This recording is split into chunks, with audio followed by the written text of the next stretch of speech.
오늘 이야기해볼 주제는 비건이에요. 아무튼 비건이라는 책이고요. 김한민이라는 작가가 쓴 책이에요. 채식이라는 거는 이제 채소를 먹는 거, 육류인 고기를 먹지 않는 거를 채식주의다라고 생각을 하기 쉬운데, 이 책을 보면 단순히 야채와 채소를 먹고 고기를 안 먹는다는 것만을 의미하는 게 아니지, 전체적인 철학과 라이프 스타일에 대한 이야기, 내가 어떻게 어떤 방향으로 살 것인가를 정의하는 게 채식주의의 어떤 하나의 굉장히 큰 개념인 것 같아. 그래서 이 책을 보면 이 작가님은 채식에 대해서 타인과 연결되어 있는가, 혹은 사람이 아니더라도 다른 생명체와 연결되어 있는가, 그리고 혹은 타자화 되어 있는가.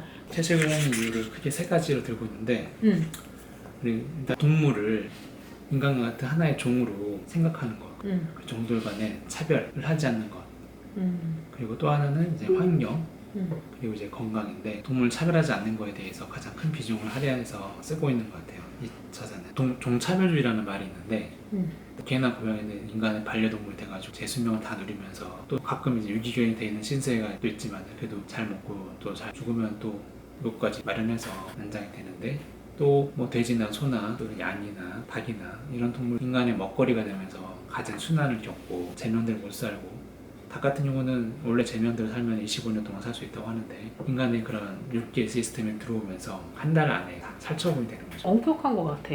그래서 지키기가 사실은 난 되게 힘들 것 같다는 생각이 들어.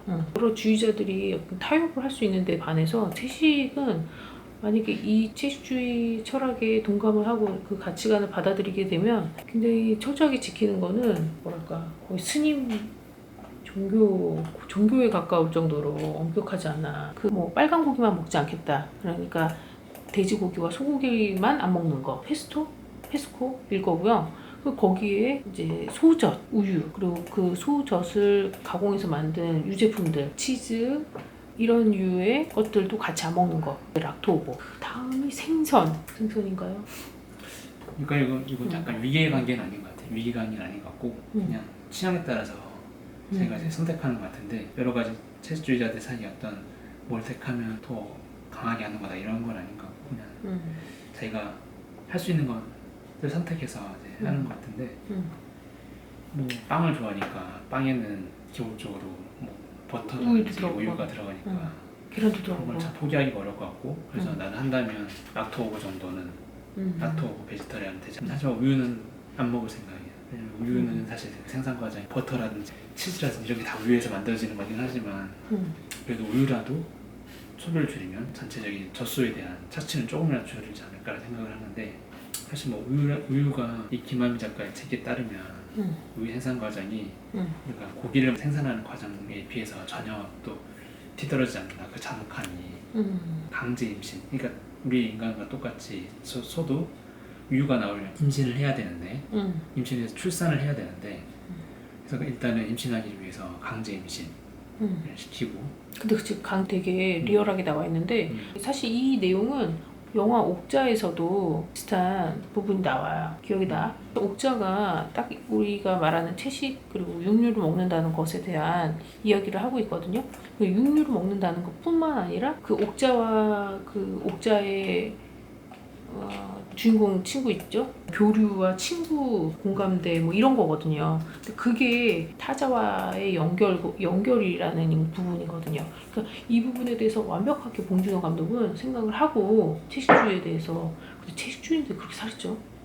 채식주의지 아닌데 그 옥자에서도 그런 장면이 나와요. 근데 그 과정이 굉장히 끔찍하다는 거죠. 그러니까 이게 송아지랑 자기 새끼랑 헤어지는데 강제로 이제 떨어뜨려 놓고, 어미소가 새끼 송아지를 보고 계속 쫓아가려고 뒤돌아가, 헤어지기 싫어가지고 뭐 그런 장면이 있다고 하더라고요. 유튜브에서 이런 젖소 과정의 어떤 잔혹함을 취재해서 다큐로 만든 영상을 보면 그런 장면이 있다고 합니다.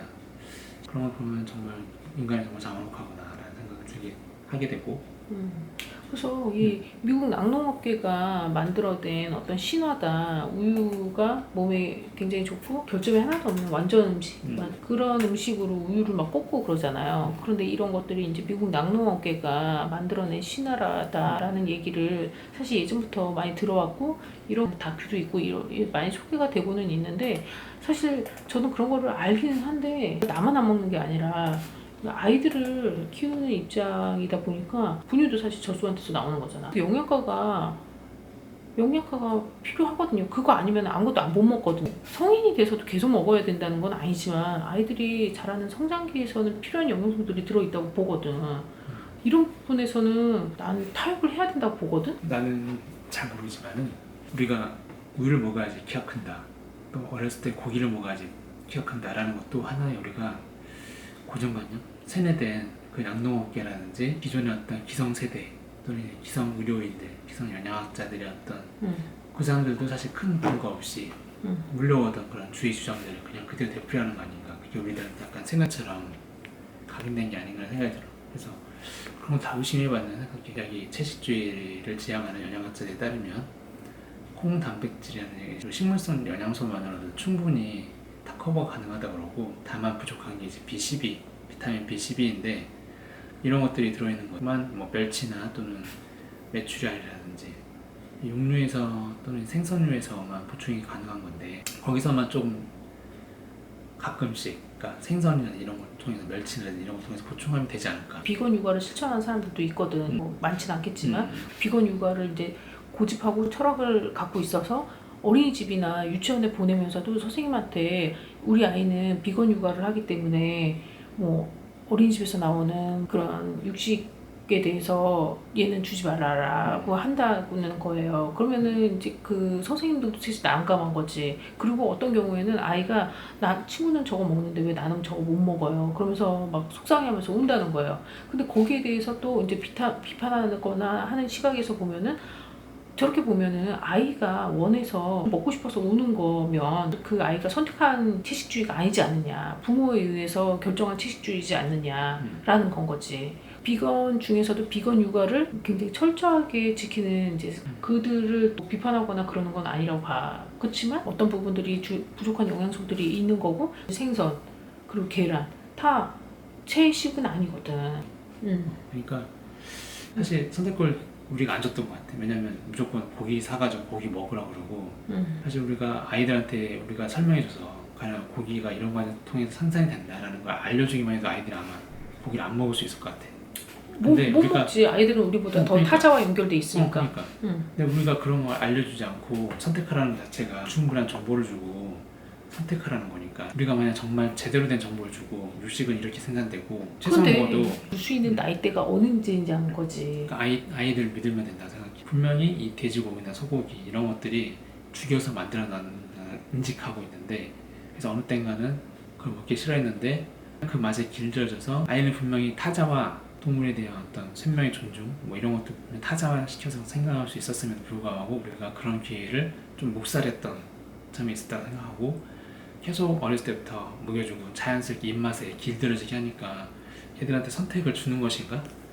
선택을 하지. 근데 지금 그것들에 대해서 진실을 정확하게 알려주려면 그렇게 강제 임신을 시키는 부분이라든가 그 강제 임신 시키는 그 기구가 영어로 레이프 뭐뭐라는 거예요. 근데 엄청나게 끔찍한 거지. 그러니까 이제 근데 이런 것들을 영상들을 만약에 막 보여준다고 보면 수준을 좀 이제 맞춰줄 필요가 있지. 그러니까 나 같은 경우는 나 스스로도 붉은 고기, 닭고기, 포유류만 그리고 가공육만 먹지 말자.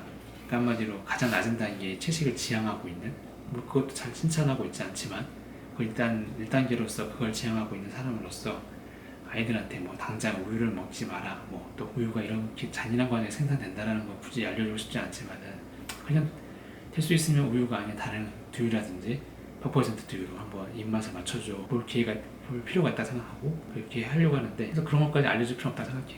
우유가 그런 잔인한 과정에 생산된다. 그렇지. 다만 이제 육고기에 대해서는 한번 생각해보자 이런 기회를 제공해주고 싶고. 본 영화 중에서 보면은 영화 그 자이언트라는 너무 나이가 너무 드러난다. 너무 옛날 제임스 딘 나왔더니 이 영화에 보면은 아이들이 칠면조 농장에서 칠면조한테 먹이도 주고 그러면서 즐겁게 시간을 보내고 놀아. 그러고서 이제 점심을 먹으려고 식탁에 앉았는데 그 아까 놀았던 칠면조 고기가 이제 식탁 위에 나온 거지. 그러니까 아이들이 어떻겠어? 당연히 엉엉 울죠. 울고 안 먹고 슬퍼한단 말이에요. 아, 우리 친구였던 애가 이제 내가 우리가 먹어야 된다니 얼마나 끔찍한 상황이야. 그런 건 거죠. 이제 그런 식의 아이들이 내가 애정을 갖고 있었던 동물들인 걸 알고 먹는 걸 거부하는 영상들은 사실 영화 아주 오래전 영화에도 보이지만은 유튜브에도 상당히 많다고 해요. 그리고 저희도 아이를 키우는 입장이지만 얘도 지금 뭐 고기 먹기 싫다고 얘기한 적도 한 번 있었고, 그리고 밥을 골고루 먹어야 돼, 고기도 먹고 밥도 먹고 채소도 먹고 이렇게 엄마들은 얘기를 하거든요. 근데 얘가 이걸 먹다 보면은 그냥 음식으로만 받아들이다가 어떤 부모든지 겪어봤을 것 같아요. 나 이거 먹고 이 고기 먹기 싫어, 뭐 엄마. 그리고 또 한 번 되게 끔찍하게 얘기한 적도 있어요. 이 고기를 소를 잘라가지고 피가 철철 나고 막 이렇게, 그리고 붉은 살이었는데 그걸 익혀서 이렇게 된 과정들을 자기가 막 상상해서 막 말을 했거든요. 그러니까 사실 굉장히 끔찍하다는 거고 지도 먹기 싫다는 말이었는데, 나는 이런 그 순간에 어떻게 얘기하냐면 그렇게 먹기 싫으면 먹지 마 이렇게 얘기하지 않고, 그래 맞아 그치만 지금 성장기에는 필요한 영양소가 여기에 있으니까 지금은 먹고 크려면 먹어야 되니까, 성장기니까 어렸을 때는 먹고 나중에는 선택해서 고기 안 먹어도 돼 라고 얘기를 하는데, 사실 이게 정답인지 나도 모르겠어. 소아과 선생님들이 이렇게 얘기한단 말이야. 고기 많이 먹어야지 큰다고. 의사 선생님이 어쨌든 갖고 있는 권위라는 게 있잖아. 그러면서 미국 사람들, 뭐 유럽 사람들이 이렇게 덩치가 크고, 그게 왜 그런 줄 알아요? 어렸을 때 성장기 때 걔네들은 소고기 먹어서 그래요. 소고기 많이 먹어서 그래요. 이렇게 얘기한단 말이야. 그런데 이제 해먹은 과거의 지식이라고 얘기를 반박을 하더라고. 진짜 큰 게, 그리고 키가 큰 게 물론 이제 좋아 보이지만 그게 건강한 거냐랑 또 다른 문제이고. 왜 키 큰 게 멋있고, 왜 키 크게 뭐 키우지, 160에 막 이렇게 키우고 싶어. 좋긴 좋은데, 그리고 고기 먹고 우유 먹어서 그게 키가 크고 덩치가 커졌나라는 것도 좀 따져봐야 된다는 생각이 들고, 그게 근거가 있는 거라서. 그리고 부모들이 다 이제 요즘 다 우유 먹이고 고기 먹이고 이러니까 오히려 홍단백질이나 식물성 단백질 채식으로 해서 성장하는 그런 사례를 우리가 보기가 힘든 거지. 그래서 그 반대 사례를 우리가 알 수 없기 때문에 단정 짓기는 좀 어렵다는 생각이 들고, 일단 영양학적으로 봤을 때는 채식만 했을 때도 부족하지 않다라는 게 뭐 지금 이제 거의 주류가 된 그런 의견이라고 일단 이 책에 짜르면은 그렇게 나오는데, 아이가 있으면 좀 더 힘들긴 하지. 왜냐면 이제 아이까지 같이 그렇지. 따라가야 되는 거니까. 근데 그러니까 포유류랑 그리고 가공류에 있어서만큼 확실하게 선택의 문제가 아니라 부모가 알려주고 동참해 보자라고 설득할 수도 있을 만한, 이렇게 설명해주면 과연 아이가 고기 먹을 거라고 쉽게 할 수 있을까? 물론 고기 먹겠다고 하면 줄 수 있겠지. 정확한 진실을 알려주면서 그랬을 때 어떤 아이들은 어른들보다 훌륭하거든요. 기본적인 우리 생각은 그래요. 어린 아이들은 이미 완벽하다. 그 완벽함이 오히려 망가지는 경우가 많지. 잘못된 교육으로 인해서. 그래서 아이들은 굉장히 완벽하기 때문에 대부분이 올바른 선택을 하고 올바른 판단을 해요. 어른들보다. 채식 선택권을 달라라는 그런 헌법소원을 냈어요. 녹색당에서. 그러니까 어떤 헌법소원이냐면, 분명히 나는 채식하는 사람인데 군대에서는 채식하는 사람을 전혀 배려하지 않고 고기들이 막 반찬 나오고 이러는데, 그렇지? 이 사람들한테 채식을 선택할 수 있는, 채식면을 선택할 수 있는 권리 달라는 거. 그래서 군대라든지 또 교도소에 있는 사람들이라든지 또는 학교 급식을 받는 사람들이 그래서 헌법소원을 낸다고 했어요. 지난해. 지금 아마 헌법소원 아마 진행 중일 텐데, 마찬가지로 비슷하게 이제 어린이집에서도 이제 급식을 하는데 채식을 할 수 있는 선택권 달라라고 이렇게 학부모가 요구를 할 수 있어야 되겠죠. 언젠가는 부모로서는 당연히 이제 채식을 선택할 수 있는 권리 달라 이슈화 시킬 필요는 있겠죠. 광주에 있는 풍양초등학교가 있어요. 아마 광주에서는 2011년부터 조례로 이렇게 채식을 할 수 있는 그런 학교들을 시범사업 지정해서 지원하는 사업을 하고 있어요. 채식을 하면은 건강에도 좋고, 요즘 한참 이슈가 되고 있는 기후변화의 해결책으로도 하나 주목받고 있으니까. 왜냐면 육식을 만드는 그런 동물을 사육하고 도축하고 또 우리 집까지 또 이송하고 이런 과정에서 엄청난 온실가스 배출되기 때문에 10년 전체적으로는 4분의 1 정도, 그리고 축산업에서 나오는 것이 한 15% 정도 된다고, 엄청나게 많은 온실가스 배출에 기여하기 때문에 이런 걸 줄이고자 하는 것도 하나의 목적이었고, 한 두세 가지 주요한 이유로 환경과 건강과 그리고 동물의 어떤 생명권을 존중한다. 시범 사업으로 풍양초등학교에서 채식을 선택할 수 있는 권리를 줬고, 전체 재학생 1000명 중에서 100명이 이제 채식을 선택해서 생각보다 많은 사람이 채식을 선택한 거죠. 그 사업을 좀 더 몇 개 학교로 더 확대가 됐다고 들었어요. 그럼 어린아이들이 스스로 선택한 퍼센테이지가 10%면 잠재적으로 한 10% 정도가 채식을 하고 싶다는 건 거잖아. 만약 선택할 수 있다면. 단백질과 칼슘인데, 단백질과 칼슘은 사실 뭐 식물성에서도 충분히 섭취할 수 있는 거거든요. 물론 채식에서 충분히 콩이나 콩단백질이 굉장히 훌륭하기 때문에 특히 대두에서 충분히 섭취할 수 있다라고 하지만 그거를 완벽하게 그러면 음식을 해가지고 아이한테 하나도 빠짐없이 잘 해야 되는 건 거잖아. 근데 그게 힘들다는 거야. 그 어쨌든 그게 힘든다는 거지. 편이지. 이게 편이. 고기는 잘라서 구우면 바로 단백질 먹으니까. 근데 사실 뭐 채식이라 꼭 불편하진 않지. 두부도 이제 튀겨서 먹으면 되는 거고.